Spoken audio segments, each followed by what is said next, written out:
जब मैं इस घर में दुल्हन बनकर आई थी तब सब कुछ बिल्कुल सामान्य लगा। मेरा ससुराल गांव का एक प्रतिष्ठित घर था। बड़े बुजुर्ग सब कहते थे मेरे ससुर बहुत ही ताकतवर इंसान हैं। उनकी मेहनत और ऊर्जा देखकर लोग दंग रह जाते थे। उस समय मैंने इस बात को ज़्यादा गंभीरता से नहीं लिया। मुझे लगा बस गांव वाले बढ़ा चढ़ाकर बातें करते हैं। लेकिन शादी के कुछ ही दिनों में मैंने ऐसी चीज़ें नोटिस करनी शुरू कर दी जिसने मेरे दिलो दिमाग को उलझाकर रख दिया। रात के सन्नाटे में जब पूरा घर नींद में डूबा होता था, मुझे अक्सर अजीब आवाज़ें सुनाई देती थी। कभी धीमी चीख, कभी कराह, कभी ज़ोर से बस करो जैसी आवाज़। और फिर कुछ देर बाद अचानक सब कुछ शांत हो जाता। पहली बार जब ये आवाज़ सुनी तो मैंने सोचा शायद कोई बीमारी हो, लेकिन यह हर रात होने लगा। और अजीब बात यह थी कि सुबह होते ही सास बेहद थकी हुई लगती। उनके चेहरे पर कमजोरी साफ दिखाई देती। उनकी आंखों में नींद और थकावट होती। लेकिन दूसरी तरफ मेरे ससुर ऐसे लगते जैसे रात भर उन्होंने आराम किया हो, बल्कि और भी ताकतवर और चमकते हुए। गांव के लोग भी अक्सर कहते थे तुम्हारे ससुर तो अभी भी जवानों को मात दे दे, इनकी ताकत का कोई जवाब नहीं। ये बातें सुनकर मेरे मन में शंका गहराने लगी। आखिर इतनी ताकत का राज क्या है और ये रात की आवाज़ें क्यों आती हैं? शुरुआत में मैंने इसे नज़रअंदाज करने की कोशिश की, खुद को समझाया कि शायद ये सब मेरा भ्रम है। लेकिन जैसे जैसे रातें बीतती गई मेरा शक गहराता चला गया। मैंने नोटिस किया कि ससुर हर रोज़ सुबह 4 बजे उठ जाते, पूरे दिन काम करते, खेतों में जाते, घर की जिम्मेदारियां निभाते, और फिर भी उनके चेहरे पर न थकान होती न भी कभी कमज़ोरी का आभास। वही मेरी सास दिन पे दिन कमज़ोर दिख रही थी। कभी कभी तो उनके चेहरे पर ऐसे निशान देखते जिन्हें देखकर मुझे और भी अजीब लगता। मेरे मन में सवाल उठता कि क्या ससुर की ताकत सास की कमज़ोरी की वजह से तो नहीं है? रात की आवाज़ें मेरे दिल की धड़कन बढ़ा देती। कई बार तो नींद खुल जाती और मैं दरवाजे से कान लगाकर सुनने लगती। हर बार वही कराह, सिसकियाँ और कभी कभी ज़ोर से निकली चीख, बस करो अब और नहीं। मेरे मन ने मान लिया कि इसमें ज़रूर कोई गहरी बात है। एक दिन मैंने हिम्मत करके सास से सीधा पूछना चाहा। मैंने कहा, माँ जी, आप ठीक तो हैं ना? आपको रात को तकलीफ़ होती है क्या? सास ने मेरी तरफ अजीब नज़रों से देखा और मुस्कुराकर बोली, नहीं बेटा, मैं बिल्कुल ठीक हूँ। तुम क्यों पूछ रही हो? उनकी आंखों में थकान साफ थी, लेकिन उन्होंने कुछ छुपाया। उनके जवाब से मुझे राहत नहीं मिली, बल्कि और भी शक बढ़ गया। अब मेरे लिए ये सहना मुश्किल हो रहा था। दिन भर दिमाग में वही बातें घूमती। रात होते ही बेचैनी बढ़ जाती।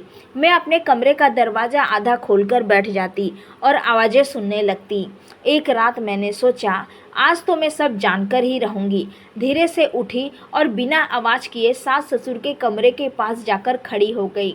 भीतर से वही आवाज़ें, कराह, भारी सांसें और फिर जैसे कोई चीज़ खींचने या घसीटने की आवाज़। मेरे रोंगटे खड़े हो गए। मैंने सोचा, नहीं, अब तो इस राज का पता लगाना ही होगा। अगले दिन मैंने और गहराई से सब पर नज़र रखनी शुरू कर दी।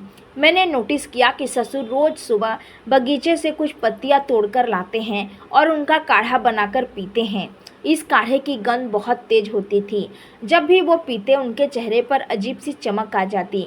मेरा शक्ल और पक्का हो गया, ये ज़रूर कोई जड़ी बूटी है, कोई ऐसी औषधि जो उन्हें जवान बनाए रखती है।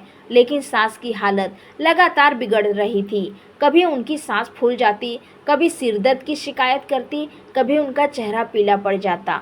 और ये सब देखकर मुझे लगता कि ससुर की ताकत कहीं सास की कमजोरी की वजह से तो नहीं। आखिरकार एक रात मैंने फैसला किया कि अब और इंतज़ार नहीं, मैं सच्चाई देखने के लिए कमरे में छुपूंगी। उस रात जब सब सो गए, मैं धीरे से उठी और सास ससुर के कमरे में दाखिल हो गई। पलंग के नीचे छुपकर मैंने सब कुछ देखना शुरू किया। कुछ ही देर बाद ससुर अंदर आए। उनके हाथ में वही जड़ी बूटियों का पोटला था। उन्होंने काढ़ा बनाया और सास को पिलाने लगे, लेकिन सास बार बार मना कर रही थी, नहीं, अब और नहीं, ये बहुत कड़वा है, मुझे सहा नहीं जाता। मैं हैरान थी। तो ये आवाज़ें इस वजह से थी। लेकिन बात यही ख़त्म नहीं हुई। ससुर ने सास के सीने पर हाथ रखा और गहरी सांस लेकर उन्हें दबाव देने लगे। सास की सांसें तेज हो गई, कभी दर्द से कराह उठती, कभी चीखती। मेरी आंखें फटी की फटी रह गई। ये तो किसी इलाज जैसा लग रहा था। धीरे धीरे पूरी सच्चाई सामने आई। असल में मेरी सास को सांस की गंभीर बीमारी थी। उनका फेफड़ा कमज़ोर था और हर रात उन्हें सांस लेने में तकलीफ़ होती थी। मेरे ससुर उनकी सांसें सही करने के लिए विशेष औषधि और एक तरह का प्राणायाम चिकित्सा करते थे। जो आवाज़ें मुझे सुनाई देती थी वो मेरी सास की तकलीफ़ की वजह से थी, न कि मेरी कल्पना जैसी। और मेरे ससुर की ताकत का राज वो दरअसल उनका सालों का अनुभव, अनुशासन, कड़ा परिश्रम और वही औषधियाँ थी जो वे खुद भी पीते थे। ये सच्चाई जानकर मैं स्तब्ध रह गई। मुझे अपनी सोच पर शर्म आई। कितने दिनों तक मैंने अपने ससुर पर शक किया और असलियत कुछ और ही थी। अगले दिन जब मैंने ससुर की आंखों में देखा तो उनकी निगाहों में सिर्फ त्याग और जिम्मेदारी दिखी। वो हर रात अपनी पत्नी के लिए जागते थे, उनकी तकलीफ दूर करने के लिए मेहनत करते थे। मैं भावुक होकर रो पड़ी। ससुर ने मेरे कंधे पर हाथ रखा और कहा, बेटा, रिश्तों में सबसे बड़ी दुश्मन गलतफहमी होती है। अगर तुम सच जाने बिना किसी पर शक करती रही तो शायद ये परिवार कभी टूट भी सकता था। उनकी बात मेरे दिल में उतर गई। उस दिन से मैंने ठान लिया कि अब कभी भी बिना सच्चाई जाने किसी पर शक नहीं करूंगी। यह कहानी हमें यह सिखाती है कि रिश्ते विश्वास पर टिके होते हैं। अगर हम बिना सच जाने शंका करने लगे तो गलतफहमी हमारे परिवार को तोड़ सकती है। सच्चाई चाहे जितनी भी कठिन क्यों ना हो, हमें उसे जानना और समझना चाहिए। दोस्तों, उम्मीद करती हूँ आपको यह कहानी ज़रूर पसंद आई होगी। कहानी पसंद आई हो तो वीडियो को लाइक और शेयर करना ना भूलें और ऐसी ही कहानियाँ सुनने के लिए हमारे चैनल को सब्सक्राइब ज़रूर करें।